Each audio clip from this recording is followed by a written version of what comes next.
Hello, everyone, and welcome to our program today titled All Things Energy for GAA Members. My name is Carrie Shepard, Marketing Analytics Manager for APPI Energy, and I'll be your moderator for today's webinar. Please note that all participant lines are muted.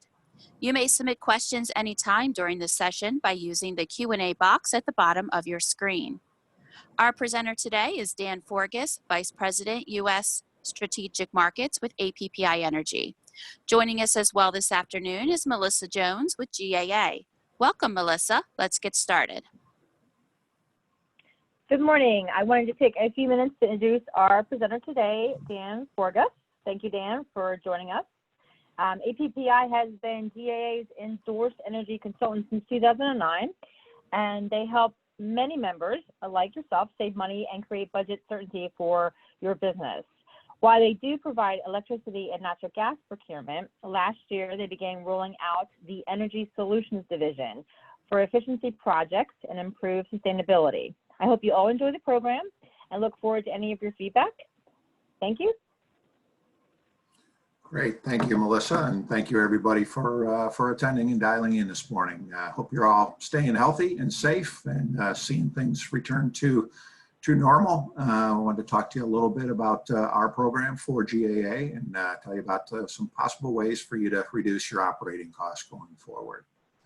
So without further ado, we'll go ahead and jump into that. As Melissa mentioned, we've been doing solutions side of things, or what we call kind of the demand side of the energy business for quite some time, off and on, but we really began a concerted focus early last year to really focus in not only on the procurement side, as Melissa mentioned, we've been doing that since '96, but really getting into, again, all things energy and helping folks, again, reduce their operating costs, whether that's to secure a low-cost electricity supply agreement for those states where that's an option for you, where they've deregulated the electricity markets, as well as natural gas. We can help you with that as well. What we're going to talk about first here is kind of on the solution side. That's more what I would kind of consider on the demand side of things, helping you reduce your costs, whether you're looking at alternative supplies like solar or ways to reduce your operating expenses for ways like LED lighting and whatnot. So we'll go ahead and jump into that. After that, we'll talk a little bit about what's going on in the energy industry and some of the things that are driving prices today and what we expect for going forward. And then talk to you a little bit more about our procurement process and our proprietary system to drive costs down, drive supplier margins down, and help you get the most value out of your energy supply agreements. So when we look at solutions, again, kind of more on the demand side of the equation, number of things we focus in on. You can see here, we'll talk about each in some detail. LED lighting, the idea of renewables, demand response. We'll go into all these a little bit further.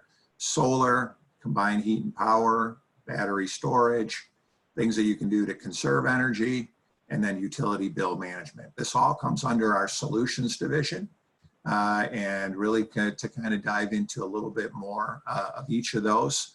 Lighting is often seen as kind of the low-hanging fruit for reducing your electricity consumption. And the technology changes all the time. So even if you've looked at this in the past, never a bad idea to take another look, see what the technology has done, see what the current rebates and incentives are available, and we can help you with all that. Our process really begins with a phone call, a discovery call with our Vice President of Solutions, Margot Madden, and really to try to get you familiar, or get us familiar with what you've done in the past, maybe your current situation around lighting, what kind of lights you use, how often you use them, and then allows us to come back with a preliminary survey or proposal, I should say. We then, if that makes sense and we look like there are some opportunities, we would actually come out and do a walkthrough with your facility manager, try to get a better idea of, again, the number of lights, some of your goals, things that you've done in the past. When we do that, that allows us to come up with a more formalized proposal, have a much better idea of the actual opportunity at hand. We take into account any rebates. Oftentimes there are both utility rebates or manufacturer rebates that are available. We handle all that, make sure you get the benefit of all those rebates that are available. And those programs are constantly changing. Often utility programs are based on a collection of a small fee from all users in that area.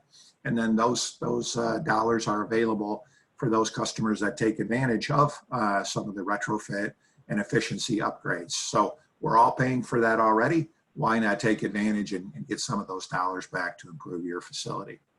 Also, as part of our process, we recycle all the old equipment. You actually get a certificate that verifies that you've done that in a socially responsible way. And then finally, we can help you with the funding of that as well. This is the idea of tying it in really with an electricity supply agreement so that you don't have an additional operating expense. And that's something, I'm sorry, you don't have an additional capital expense. It stays as an operating expense because it comes on the utility bill. And that's something we can help you with as well, and kind of examine the pros and cons of financing it yourself versus having the supplier actually finance it for you as well. So a lot of different options just in the kind of the simple idea of lighting.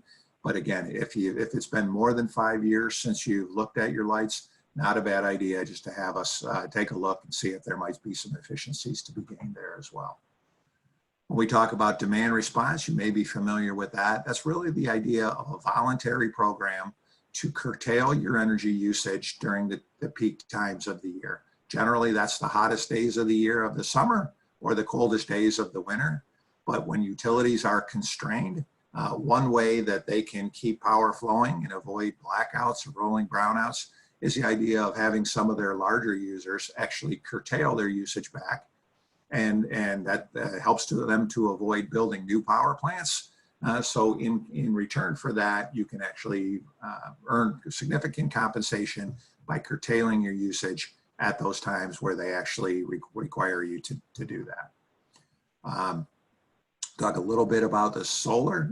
Certainly you're hearing a lot about that as the efficiencies around solar have really improved. For instance, we are seeing some very attractive incentive programs in the state of New Jersey, as well as in Maryland right now, around solar. So again, kind of like the idea of lighting, these utility programs pop up from time to time and make, or maybe state-run programs, a fixed budget that is available for the folks that get in line to make that happen. So again, we're seeing right now in New Jersey and Maryland in particular, some very attractive incentives, but really many states are promoting solar adoption. So that's something we can help you explore as well. And a lot of different options to how to do that, whether that's rooftop, whether that's parking lot, or just some available land that you may have. A lot of different options available when we talk about solar. Another program we are happy to introduce to our GAA members is the idea of combined heat and power. This is generally for the larger industrial users who have needs for both energy as well as heat. And oftentimes, much of your equipment puts off a lot of heat. The idea of capturing that, maybe generating some additional power and recycling that back into the facility is something here. You can see the efficiencies at the bottom here.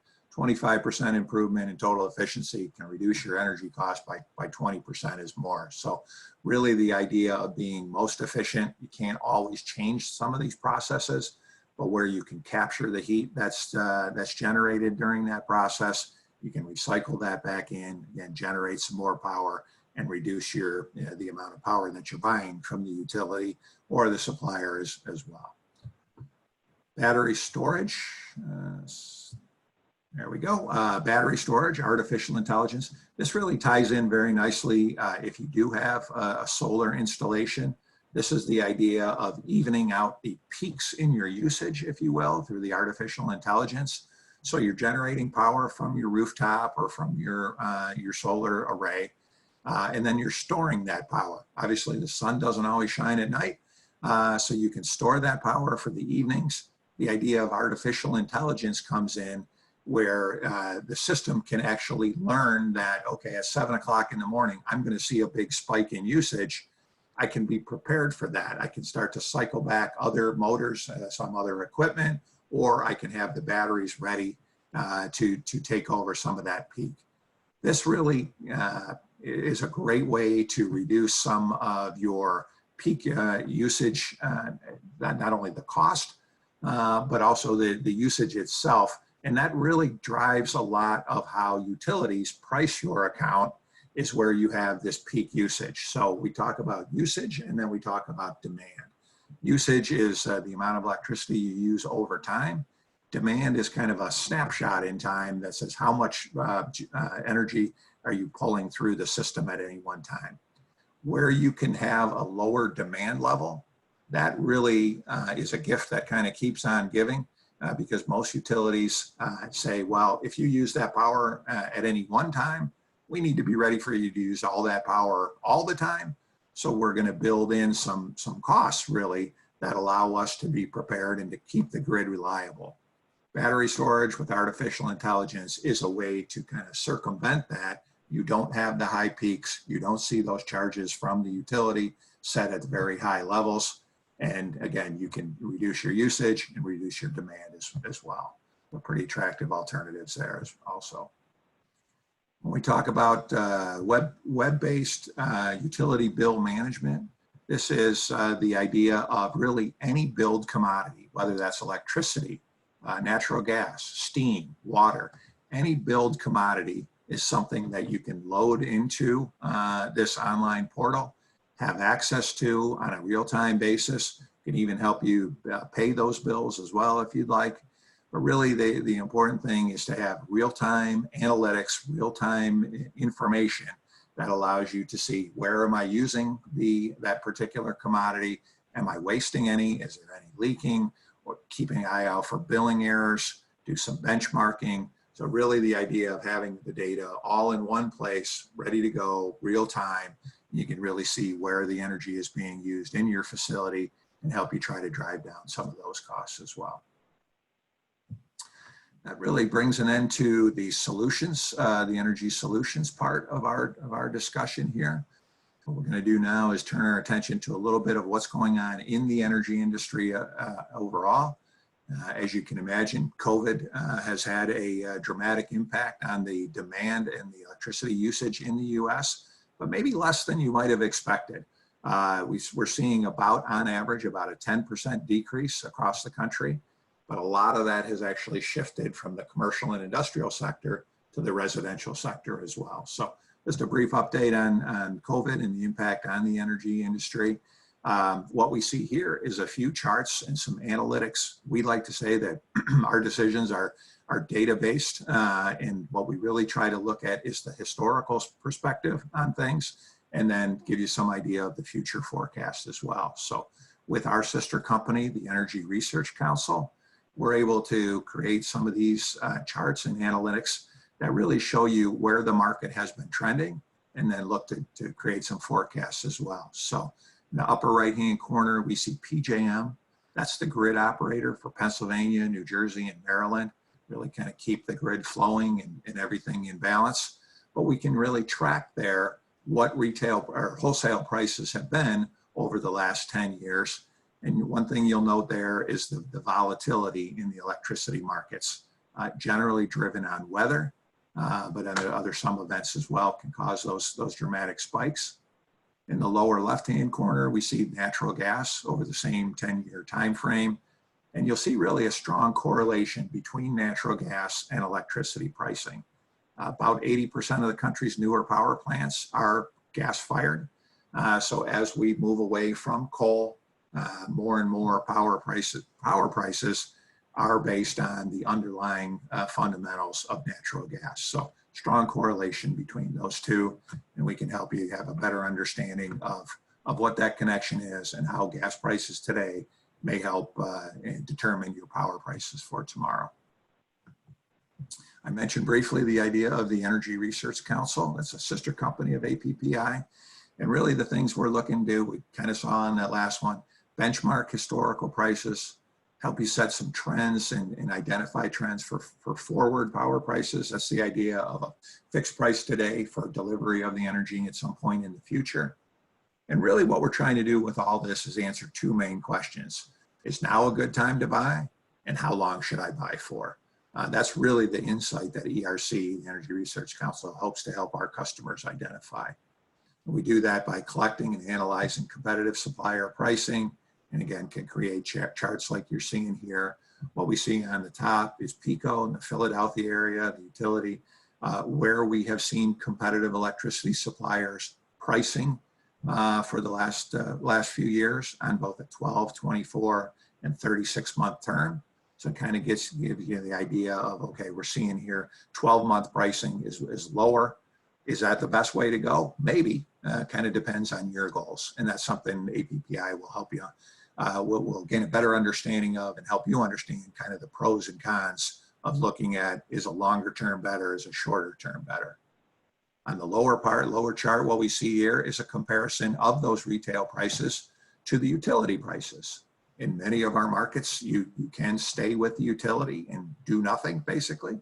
We would call that kind of a default tariff, where that's every 3 to 6 months, it changes. Those continue to be regulated by the state, even if it's in a deregulated market. But it kind of gives you an idea of, is my best option to go out on competitive supply? Or is that going to be, am I better just staying with the local utility? So again, we can kind of help you examine the pros and cons of different procurement strategies. And that leads us really into the APPI procurement process. This is really the process we've been refining for 20 some years now. And really, again, our goal is to help drive down supplier margins and then help our customers choose the correct term and at the right time that they know that they're securing the best value. No one has a crystal ball. We don't either. But certainly we can look at the historical analytics and get an idea where the market has been. And then by comparing that to where suppliers are pricing future terms, we can have a much better understanding of what makes a good value proposition for GAA members. How we do that on our procurement process, again, we analyze your usage, very much like when we come out and do a lighting retrofit or any of our solutions. We want to get a better understanding of what you're done, of what your goals are, your needs, what you've done in the past, what you liked, what you didn't like, and really how much energy you're using. So we really get a better understanding of your company's philosophy, your facility, then really dig into, when do you use the power? Do you use a lot on nights, weekends, during the day, seasonal? Are you doing more in the summer, more in the winter? Really get a better understanding of your usage. We then create an RFP, or request for pricing. We take that out to our supplier community. As we see here, only about 1/4 of the suppliers that we look at and vet actually pass our stringent vetting process. Some of the things we look at there are financial stability, the management team, customer-friendly agreement, their commitment to customer service. All those things kind of go into our process to make sure, if we're representing a particular supplier to you, our customer, we want to make sure that their values align with ours and that they're financially secure to weather the storm, very much like what we're seeing right now, where usage is dramatically lower. This is affecting suppliers. We want to make sure we put you with one who can weather a storm like we're going through today. We negotiate the price as well as the terms and conditions. Oftentimes folks will say, hey, can I get a little longer time to pay my bills? What if I'm looking at solar? How does that affect my agreement? So there's a lot of devil in the details, if you will. More than just, here's the lowest price on the sheet. We really try to help you understand what the pros and cons are of the different terms and conditions. Our work for you doesn't end when you sign an agreement. In fact, it's really just getting started, because what we continue to do is monitor the market on your behalf, make sure there's a seamless transition to the new supplier, and start to identify any opportunities to reduce your costs going forward. We operate for GAA members with no upfront cost, no obligation. As we often say, never hurts to take a look. If we can save you some money, reduce your costs, we'll tell you that. If we can't, we'll tell you that too. What we see here in the bottom right is a map of the US, and that really breaks it down on those states that have deregulated their electricity market, or deregulated their natural gas market, or have deregulated maybe both. You do see a number of states in the West that are white. That means they are regulated for both electricity and natural gas. However, with our solutions division, we may very well still be able to help you reduce your operating costs. Even if we can't put you in a supply agreement in those states, we may be able to help you with lighting or solar or CHP or some of the solutions we talked about earlier. So certainly encourage you to give us a call. Again, if we can help you, we'll tell you that. If we can't, we'll certainly help tell you that as well. When we look over at a little bit of our deliverable, if you will, or what we help to do on the procurement side is, again, we are competitively neutral in the sense that we do not favor any supplier. We don't discriminate against any supplier. Any supplier that has passed our stringent vetting process, we feel comfortable that we're going to recommend them to you, our end-use customer. So what we see here is we run about 400 RFPs, or requests for pricing, every month. And this is the result that comes back. We take your usage out to the suppliers. We have them compete really on a level playing field. And what I mean by that is really they're competing on the same terms and conditions, the same start date, the same contract terms, and the same market conditions as everyone else. We force them to really compete under the terms and conditions that we set out in working with you to understand your needs, and then have them come back with offers that are either comparable, or where they're not, we'll show you what those differences are. And you can see here a very wide spread between the lowest cost on the sheet here of 4 cents per kilowatt hour, the highest one of about 10 cents. Well, there's usually a reason behind that. And we can help you understand. We'll have a better idea of your usage, or we'll have a better idea and explain to you why the supplier is quoting it that way. Again, it's not as simple always as just, oh, there's the lowest price on the sheet, that's what I want. Well, maybe 36 months, it doesn't align with your goals, or maybe there's some various terms and conditions that particular supplier is not quoting the exact same way as all the other suppliers. So again, it's on our end, our job to understand the differences, help you understand the pros and cons of each approach. What we're really trying to do in all of that is to take a very holistic look at your energy profile, at your energy usage. Again, we covered some of these steps already, whether it's on the solutions end or on the procurement end. We analyze your usage. We conduct an energy assessment with you to get a better understanding of your goals and risk profile, your plans, what you've done in the past. We evaluate the offers that come back in, negotiate any contract terms on your behalf, and then implement those solutions. But again, that's just the start of our work for you. We're then going to continue to monitor the accounts, make sure it's a seamless transition, and provide updates so that we're on an ongoing basis. You've got a better understanding of your energy needs, your profile, and we're able to do a lot of that work for you to help you concentrate on your business. We'd like to say that things always go smoothly, but they don't. Sometimes problems do happen. Maybe it's a billing error. Maybe it's somebody, a supplier, missed one of the accounts. That's where our award-winning customer service team comes in. We really work to have seamless transactions and transitions from one supplier to the other. If you're dealing with a supplier, you don't have to call, or a utility, you don't have to call an 800 number and sit on hold. You call APPI, you get a live person on the phone, and it really becomes our issue. You can go back to running your business. We've got folks that have dedicated contacts with our suppliers. Because of the depth and breadth of the number of RFPs and the amount of business we're bringing to these suppliers, we generally have dedicated reps who will take our calls and help us resolve the issue. So really, again, you can go back to running your business. The next thing you're going to hear is a call from either your account manager or our customer service manager saying, hey, we've resolved the problem, and here's what you can expect going forward. Again, that isn't just when we sign an agreement. We're constantly monitoring your accounts, making sure the supplier did what they've been expected to do. Maybe, for instance, you're actually tax exempt. If you've had an electricity usage study where that's part of your process, maybe you're tax exempt on your some percentage of your electricity. We can help you with that. Sometimes even going back 3-4 years and recovering costs that you may have paid to a previous supplier. And again, we're always monitoring the market. We've got our finger on the pulse of the market. So we're always looking for future cost reduction opportunities and making you aware of ways to reduce your costs going forward. Just to tell you a little bit more about APPI overall, as I mentioned earlier, we've been in business since '96. That's really the start of deregulation here in the US. So we consider ourselves to be one of the oldest and the largest, because really we got into the business pretty much when deregulation was opening up.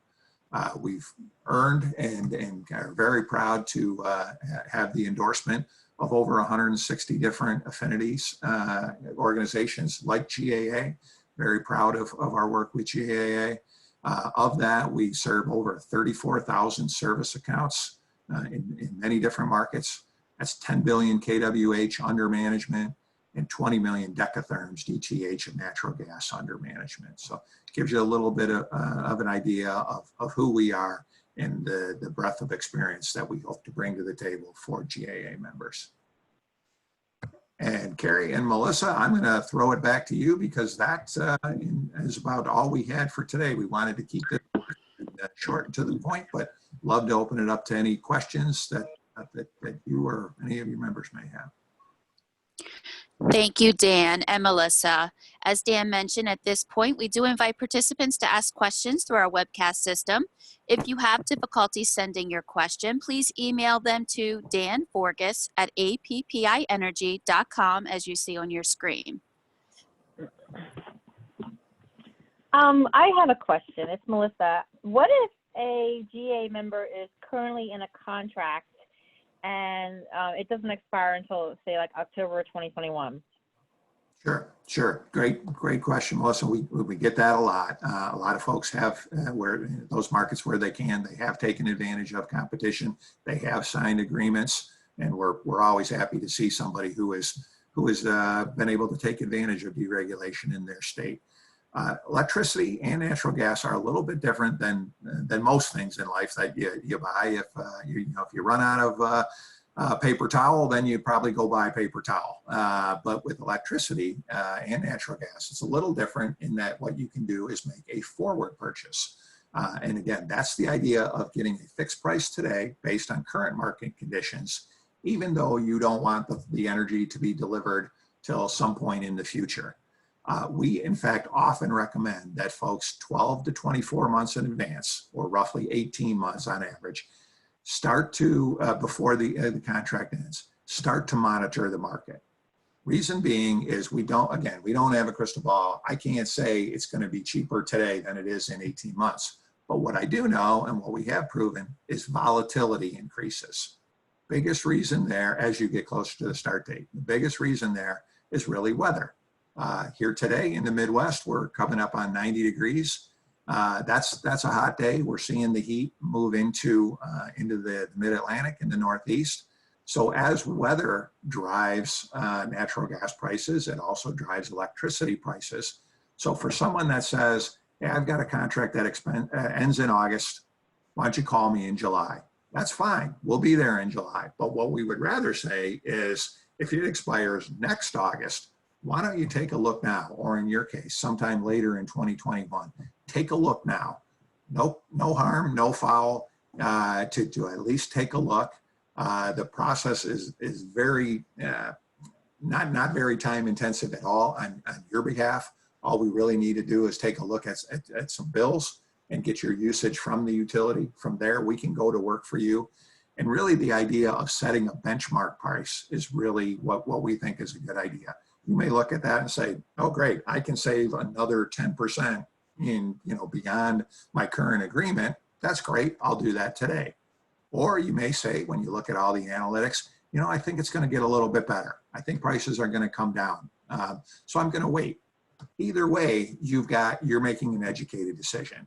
You're saying, okay, if I sign today, I can get 6 cents a kilowatt hour. Maybe that is a cost reduction. Maybe I'm going to grab that. Or no, I think I'm going to put a target price in place. Boy, APPI, if you can get me to 5.7 cents per kilowatt hour, let me know. Monitor the market for me. Let me know if that's a possibility. Again, we can do that up to 2-3 years in advance. So it never hurts to take a look, even if you're under an agreement. We certainly would never come back to you and say, oh, terminate that agreement. That's not a good idea. Most suppliers, virtually all viable suppliers, are going to look at early termination fees if you do that. So that would not be our approach. What we would say is get your ducks in a row, get everything lined up so you can identify which suppliers are the most competitive. You can start to review contract terms and conditions, and then you're in a position to be able to buy on the dips. Again, we saw from the chart earlier, energy markets are constantly in a state of flux. They're up, they're down. We can help you buy on the dips if you start early. Again, if you start the month before, you don't really have that much time to wait for the dips in the market, and you might be in a place where it's very hot or very cold, and the markets are trading much higher than they would have been maybe just a few months prior. Thank you, Dan. We do have another question for you. Can you explain in a little more detail what an optimal lighting retrofit client may look like? Sure. Another great question. Probably the biggest thing we look for there, Carrie, is what we call burn time. The longer you're burning those lights, the better the opportunities are by looking at LEDs. Also, when you last looked at them, when you last did an upgrade or a retrofit. If you've done it 5 years or prior, it's probably worth taking another look. Again, no upfront cost, no obligation. We'll tell you if there's an opportunity. We'll tell you what the rebates look like, any incentives for switching over. But those two things kind of combined is if you're burning lights a lot, burn time, so nights, weekends, if your facility is such like that, that's probably a better opportunity. And again, I'll say if you haven't looked at this within 5 years, technology has changed so much. Things that from an efficiency standpoint, from a cost standpoint, it's really worth taking another look, because again, probably the cheapest KWH you can get is the one you don't use. So if you can avoid using additional power, that's really the best way to contain those costs. Great, thank you. At this time, we have no further questions for you. I'd like to thank everyone for participating today. A special thank you to Melissa Jones for joining us, as well as our presenter, Dan Forgas. Today's program is copyright 2020 APPI Energy with all rights reserved. This concludes today's program. You may now disconnect. Thank you. Thank you, Melissa. Thank you, Carrie.